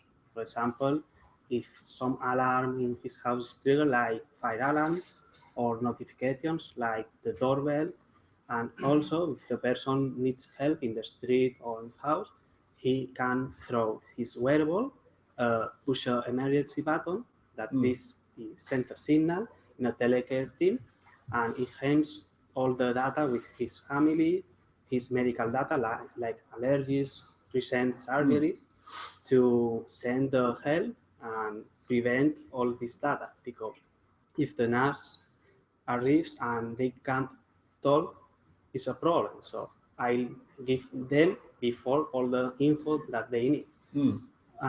In Europe, there are 9 million of deaf people in level moderate to profound, and only in Andalusia there are 100,000 people. Okay. Later, we are a team with, well, in-house we will install some devices, and this device we distribute them like ADSL operators do. This set the packet in a box with the wearable and all that, and later another person to contract him, he will go and only install all wireless and is operate. The person receives the alerts in a display and it's in his units, so it's simple for older people and young people. And well, the service is 15 euros approximately a month, and also the cost of the wearables and the devices in his home. And our team, we are an electronic engineer with more than 35 years of experience. Also, the marketing and communication with more than 9 years of experience, and 2 developers, engineers, software engineers. Well, we are financed by the European Commission, so the design and development is covered. We have funds for that, but we need funds for the fabrication process. Yeah. So, any questions? Are you working with the town hall? You know, usually when you do these services, you need to cooperate with the local community. Yeah, we because have the local community often have the assistance. Well, I have a relationship with the CNS, it's a Confederación Estatal de Personas Sordas. Yeah. It's a deaf association from Spain, and also I talk with Fundación Once, and they are really interested in this project, specifically the CNS, because they said me that in 2008 they start a project, but with wire cables at the table, many devices, but that project finished because it was too difficult to learn. When I told this project to them, they liked so much. In next month, from 9 to 13 of March, they want to see the prototype to validate this project. Yeah. It's a very good project. Yeah. Thank you. Thank you. Okay. Thank you.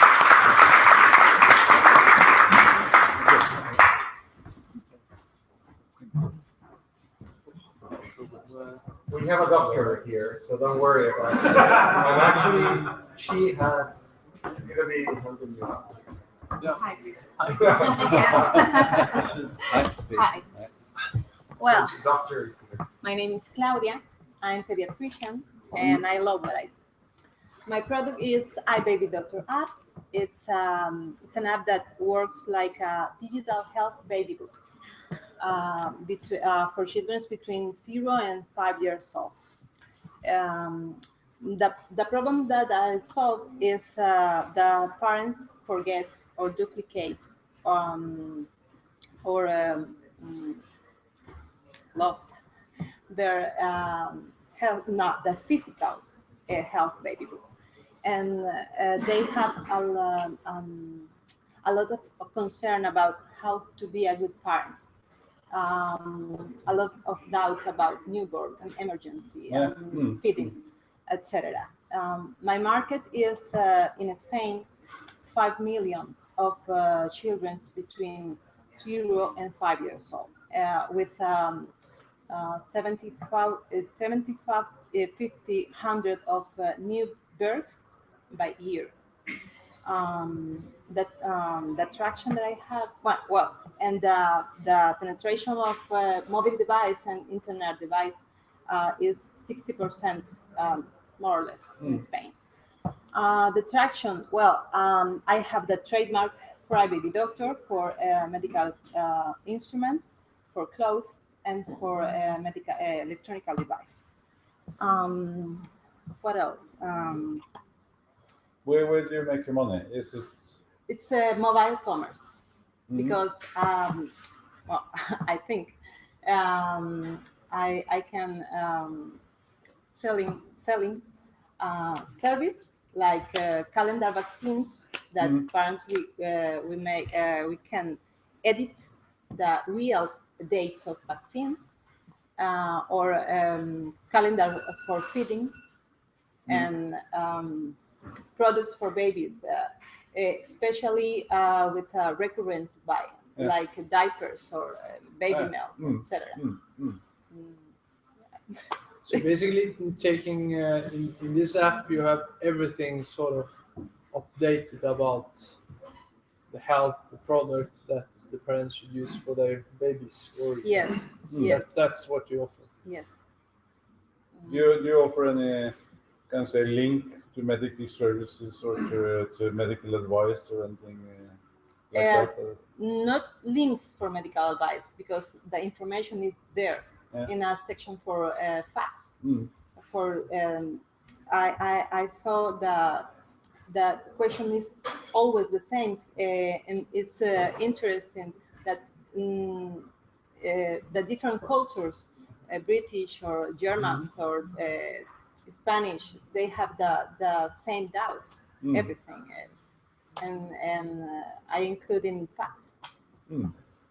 It's the most typical question you will get, the doubt that they have. Newborns. It's normal that, it's normal, and this is normal, and this is normal, and feeding, how to introduce the egg or vegetables or meats, or when I have, how, because the physician don't have a lot of time for explain to do. Do you have also included that recommendations for where you buy this and these clothes? Nothing to do with health, but clothes for babies or whatever. Yes. Yeah. Yes. Also, yes. In the e-commerce integrates in the app. Okay.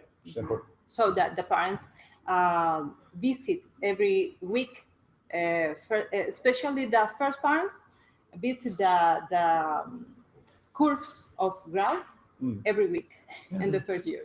Yeah.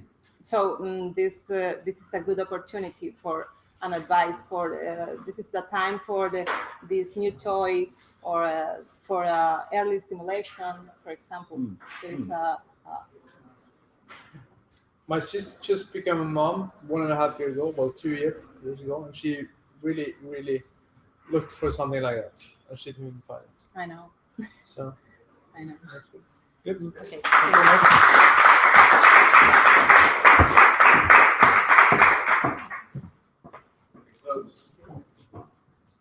Hello. Nice to meet you. Okay. My name is Miguel Segura. I am CEO of the project Screenbook. Screenbook is a hardware project. The device is two screens. By the one side is a LCD color screen, and another screen is a aim touch module. It's connected with the mobile, the Android, iOS, and Windows Phone, but the terminal silly is no without system operation. It's connected by Wi-Fi or NFC or Bluetooth. In the beginning the project in the September of the last year, and deployed the team two founders and two technical engineers. The project is grow, but the MVP nor available today.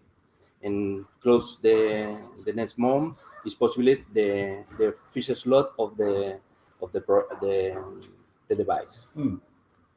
The need of the money is around of 2K or less, but I think the growth of the project is a perfect companion for the mobile. That's it. Do you have any patents or any rights reserved for what you're doing? The patent only is the model of use. But no new invent. It's plug or device that exists and to deploy a product. Right. This is yeah. You don't have any questions? No, not just right now. I mean, we need to see it.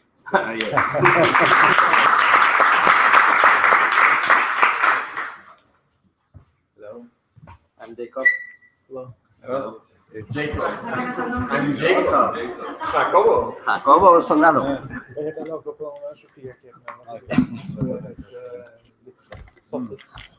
Okay, my project is Recarga. Recarga is a network of 4 charging stations with smart digital advertising.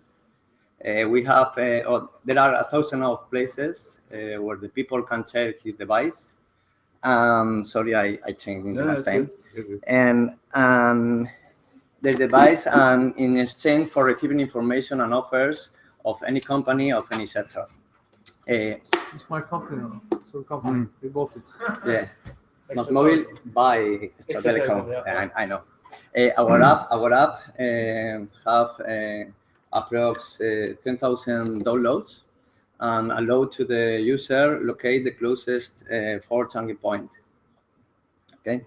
And also we provide a platform to make a digital advertising to interact with the users with the companies. Okay, we have different models, as you can see. This is portable, and this is now operating in about 100 of venues in between Madrid and Malaga. And this kind of model is about other kind of spaces like airports, hospitals, or universities. Okay. For our unique insight, we are in collaboration with a company specialized in iBeacons. This is Bluetooth technology to insert into the chargers to allow to the companies interact with the users and make advertising. Okay. We need a support from investors for help us to develop and manufacture the chargers with new features, and to help us to grow that.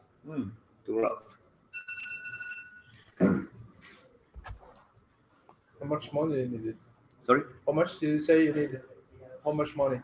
How much money? We estimate around 200,000 to create a network of smartphone. You said 10,000 has downloaded Yeah. this right now. How many distribution points do you have? Only thing 100. Just Yeah. now. Yeah. 100. Because I'm a solo founder. Yeah. I create the application. I create the concept. My idea is create a similar concept that Wi-Fi, but with a phone charging service. A unique brand. When you see in some venue, you can see the Wi-Fi concept, the same brand that with phone charging service. Is this then the concept where you can fast charge? Yeah. You know, because the problem is that you can have a station, but you sit there waiting for 3 hours to get the. Yeah. You don't do that. And No. so how? If I only go into La Canada in Marbella and I have 10 minutes while I'm waiting for my wife or something. this technology is not available yet. No, Mm. it's not available yet. It's fast technology. But how do you see? Not to be difficult, but like when I changed to this one, this is Sony Z2. Sorry. This phone is the reason I bought this phone 6 months ago was the battery is fantastic. Yeah. I can use it for 3 days, and I use it all the time. Yeah, really. And three then days it's of much battery. better than 3 years ago. So the next 3 years, I expect the battery to be like double as good as this one. Huh? But Do we I think there are millions of devices lowest that. I know that. But its quality is always. It's growing. Yeah. And we hope we get rid of all the iPhones all the time. They have always been. I have to tell you, I was renowned. I have to take it out of his time. Eh? Yeah. No. He's already out of time. Apple has been if you are a telecom operator, Apple is a pain in the neck. I mean, it's the worst phones, the worst coverage, the worst batteries. I mean, it's not really a phone. It's a small Wi-Fi device with phone application, right? and we made measurements on the customer service, and actually complaints to the customer service of coverage in the network was 3 times as high from Apple users as from the rest of the guys. And that's because the phone is so bad. And I never understood why people buy Apple. That's why I just need to say it. It's always been trouble, but they're coming and they're improving now, and so at least. But do you think in 5 years' time will we need to recharge it on the go? Sorry? Will we need to recharge our batteries in 5 years' time? In 5 years, I think yes, because there are too many studies and don't grow. Don't grow. Maybe the next generation will be Wi-Fi, wireless. Sorry, wireless. But we can change this kind of cables with this technology. Okay. Okay.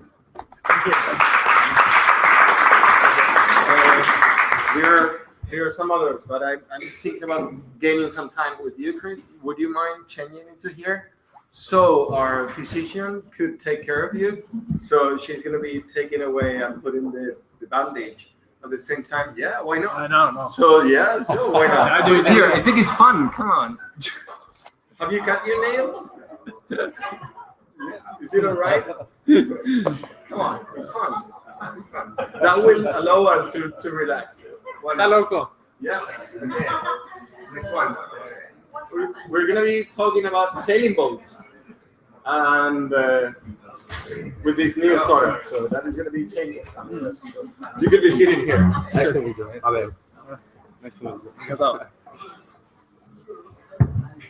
I had a problem because I tipped over yesterday, so.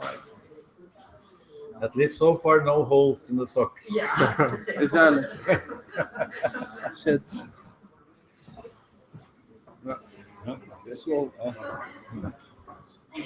Good.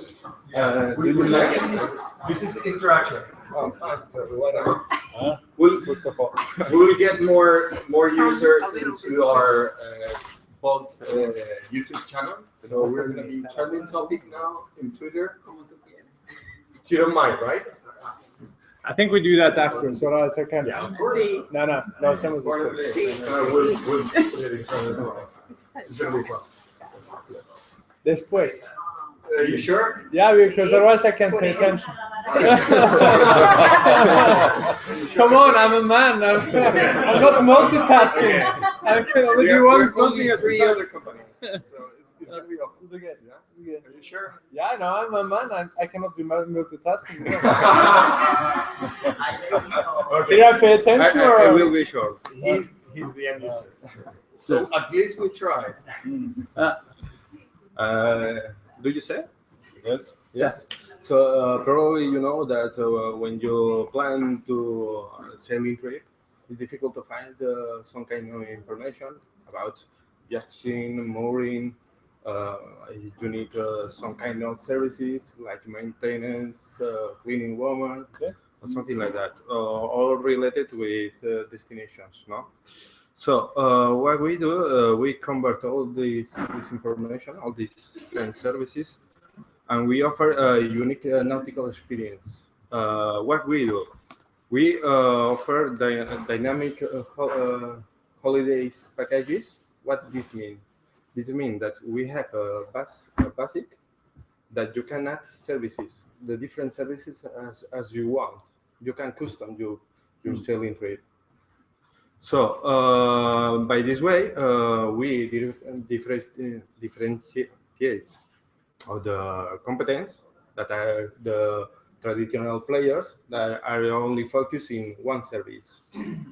Although we have to seasonally adjust the market, and we make sailing easier. I mean, we arrive to a huge range of people, not to only people who know to sail. About the market is a fast-growing market that has grown 30% in the last 4 years with high revenue. In USA and Europe, there are like 30 million of users. They spend like 80 billion of euros each year. So it's a high revenue, a high value market. The team is, we are 4 people.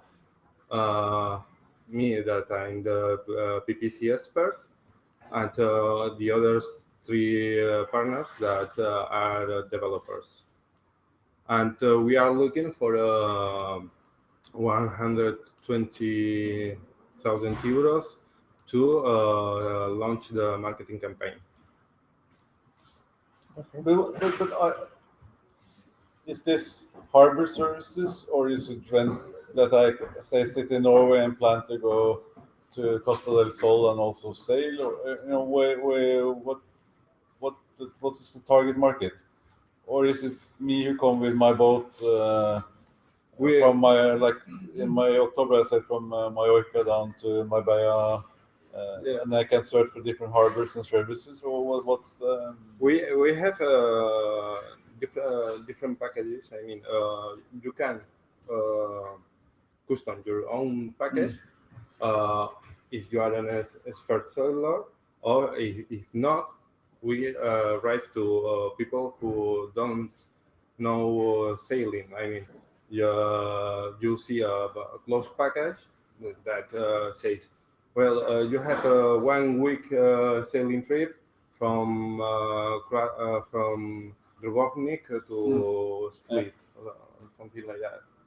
And in this week, the first day you make this activity, second day this one. Passage planning, yeah. So, is it a lot of competition on that? It's very difficult to get visible. How do you really? I'm a if I do search on the Google and so on. Yes, I'm a online marketing expert, so that's a core high value of our company. And the other companies are focused on the business. I mean, they contract agencies to make this.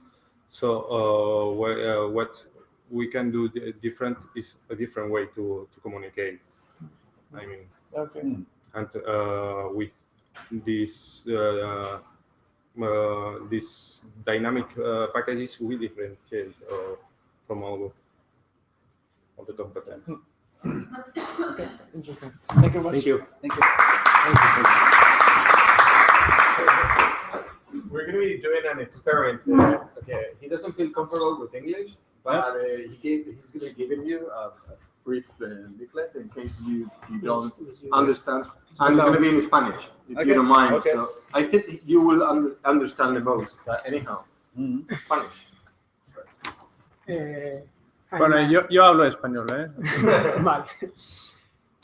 Bueno, Talkicar es una aplicación móvil que a través de un dispositivo como este se conecta con la centralita del coche y esto con el smartphone. El objetivo principal es avisar a emergencias en caso de accidente.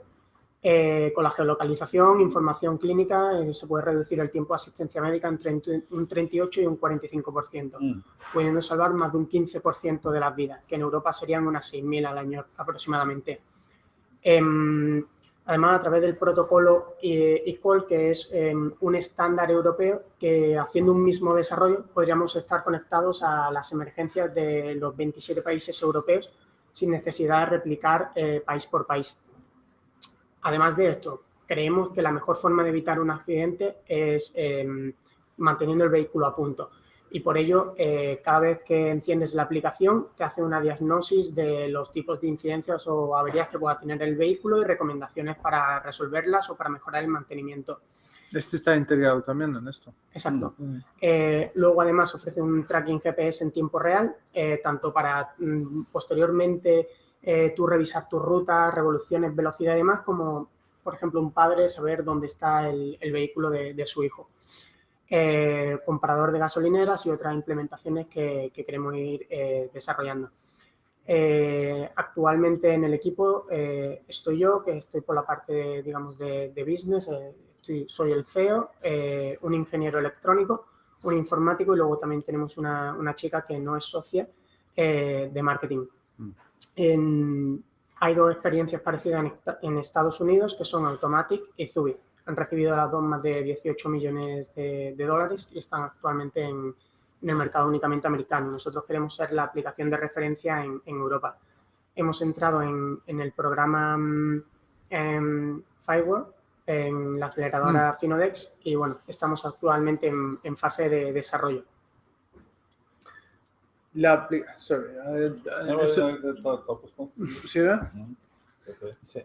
Bueno, entonces el servicio principal de esto, lo entiendo que es, bueno, avisar a la gente que has tenido un accidente y tú no eres capaz de tú mismo de llamar o automáticamente detecta, esta es una versión, vamos a sacar otra versión que lleva acelerómetro incorporado, además de la información de la centralita. Entonces detecta en caso de accidente, te saldrá un botón para rechazar la asistencia médica en caso de que te encuentres en buen estado y no tengas que realizar ese aviso. En caso de que no desactives la alerta en 10-15 segundos, se tramitará la asistencia a través de emergencia. Se puede monetizar de tres formas diferentes. Una, directamente usuario de la aplicación a través de una publicidad súper segmentada, edad, poder adquisitivo por el tipo de vehículo que tienen, por qué zona se mueven, a qué velocidad y por lo tanto también qué perfil, alguien un poco más agresivo, alguien un poco más conservador. Luego, gestión de flotas también están interesados, estamos tratando tanto con renting como en general empresas porque no solo hace un control del vehículo, sino gracias a la aplicación móvil de la persona que va conduciendo. Y luego, por otra parte, de aseguradoras. Piensa que además de reducirle una cuota por el estilo de conducción que pueda tener, puede tener una tarificación en la franquicia en caso de accidente diferente si lo hace un mayor de 25 o si lo hace un menor de 25. Entonces se podrían estar ofreciendo, se podría reducir el fraude por una parte y por otra ofrecer un seguro más competitivo en precio.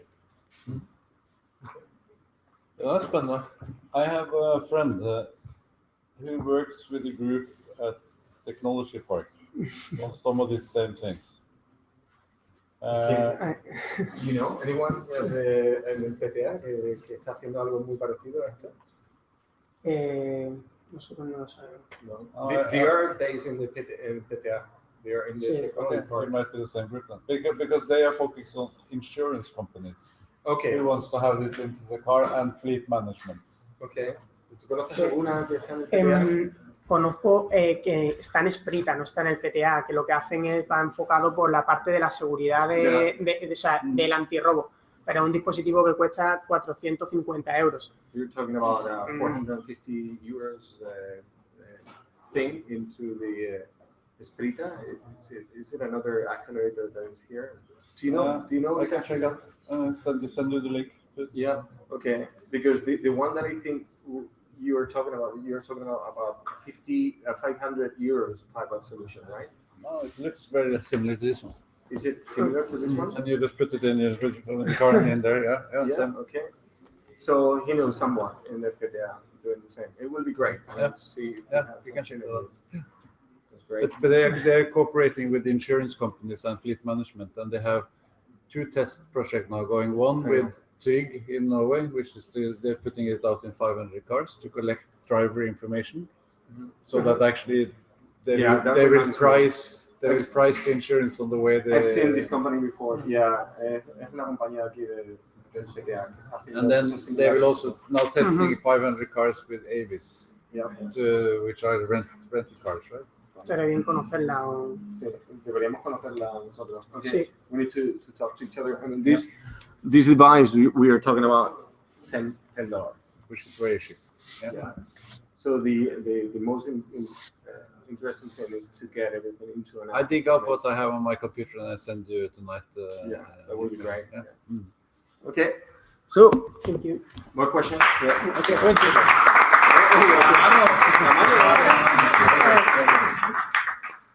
Very interesting. So the last one we have Juan Leal with us. You probably know him, this guy. Yeah. Hello. How are you? He's been interacting with you. So this is gonna be more like an interaction. you. I asked Juan to do a little pitch, so this is quite new.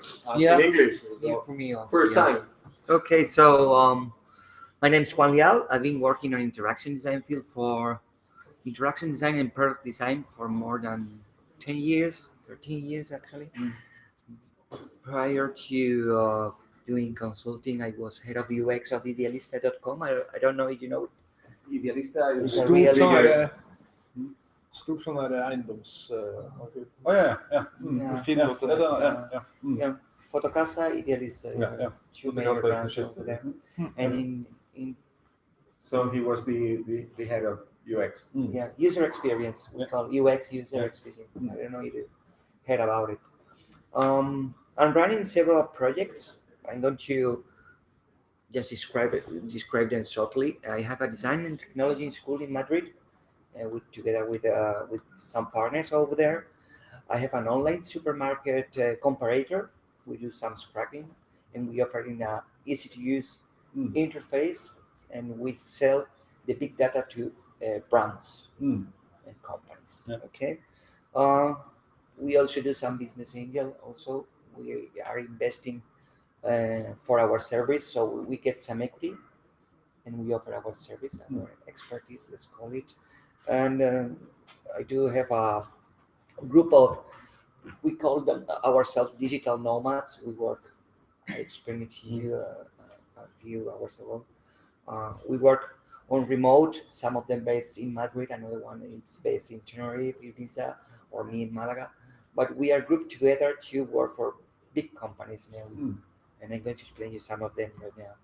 And my personal brand, which is saysdeagosto.com. I've been working on this as a personal brand together with my partner. And we are mainly focused on mentoring startups and also doing some equity through this company. The market, any company focused on creating a business on a digital screen, that's our market basically. In terms of traction, we've been working, I already explained it to you, since 2008. with clients such as BBVA, Open Bank. We just launched the mobile new version of Open Bank. Santander, and with these three major banks, we are strategic advisor nowadays. So they call us and asking for advice, asking for presentations, inspirations, whatever they want, we do it for this major bank. Iberia, Museo del Prado, also we are launching soon the new website. And for digital companies, El Armario de la Tele, I don't know if you heard about it, El Armario de la Tele. Wallapop, Wallapop, Boraclick, Fintonic. Boraclick. Do you know Fintonic? No, Boraclick. Boraclick. Yeah, we redesigned the whole website. Chick Place, Fancy Box, which are brands mostly focused on the Latin market. Yeah, and many more, but I just want to describe some of them. Regarding the unique insights, we are more and more doing more mentoring for startup, like basically what I do here very often. And our revenue model is equity for services. We do it quite often also. Cash for services also, or half and a half. Something we are also exploring. And regarding team, okay, we are 8, but this personal brand is just 2 guys, my partner in Madrid and myself here. Great, good. So I think it could be interesting for you guys to know about some ideas you have and some applications you have in mind. Yeah, we also do concept design, which is okay. I have an idea, but I don't know. But I don't know how you have to. I mean, to make a living, you have to do paid project in between. Yeah, of course, definitely. Yeah, we do some consulting and we actually started up a company like that. That was actually first one in '96. We call it New Media Science. Whoa! And then we started in '99 something called Virtual Garden, which was the same concept. But it's a much needed part of the sphere or the ecological sphere of internet companies. The tough thing is to make it scalable. I mean, you can be 10 people or 20 people. At the most, we were 45 people in New Media Science, and but then you have to run for hours. Yeah, and then you have to do paid projects, and because then salaries comes in as a very strong component, right? So it's tough to make it scalable. Yeah, but that's something you have to run for the projects all the time. We thought about it a lot, and we don't want to grow up. No, we are just 2 guys, and if we can't do it, we don't. We were lucky because we got out, in the internet boom in 2000 before the depression again in the end of 2001. We actually got out of that business because we saw we were not able to scale it. And then some of the Swedish companies at that time, Cell Network was the one who bought these companies. The Swedes at that time with Spray, Cell Networks, and the others, they want to be well dominating, and then everybody collapsed in 2002. So, when it comes to that thing, I think as a general advice, I mean, if you keep a startup, like you said, if you keep it into maybe 12 maximum 15 people, maximum 12, then you're one big happy family. After that, you have much more problems because then the clicks start to appear. And then you're not one company. And you have to have administrative systems and HR. It gets too costly. So if you can keep a healthy startup or scalable business with a team of 6 to 12, perfect. Okay, so that was everything that we wanted to have for the session. We're going to have some lunch outside, and probably they would like to meet some of you. I mean, in case they're interested, we'll see. I mean, how this develops. So please give a big applause to this guy.